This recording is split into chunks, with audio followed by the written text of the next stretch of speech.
completing the square method. How do we solve a quadratic equation? One way is to find the factors of the quadratic polynomial and equate them to 0. There is another way in which we can solve the quadratic equation, and that method is known as completing the square method. To learn this method in a better way, let's take a quadratic equation 2x square plus 8x minus 10 equal to 0.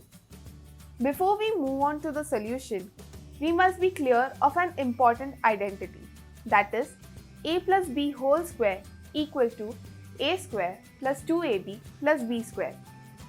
The very first thing we do in this method is make the coefficient of x squared unity.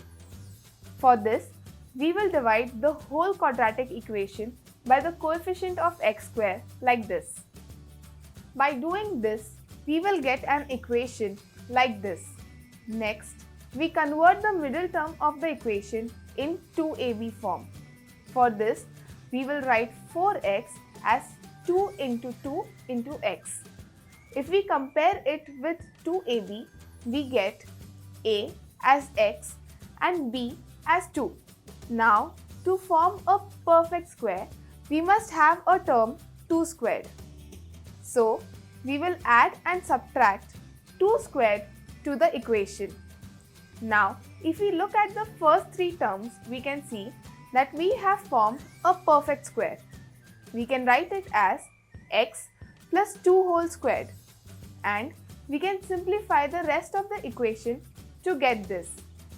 Now, we will transpose 9 to the other side to get this.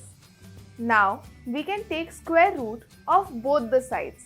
Square root of x plus 2 squared will give us x plus 2, and square root of 9 will give us plus minus 3. So, we will get x plus 2 equal to 3 and x plus 2 equal to negative 3. This will give x equal to 1 and x equal to negative 5.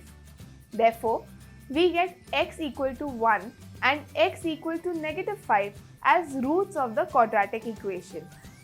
Hence, we have solved the quadratic equation using completing the square method.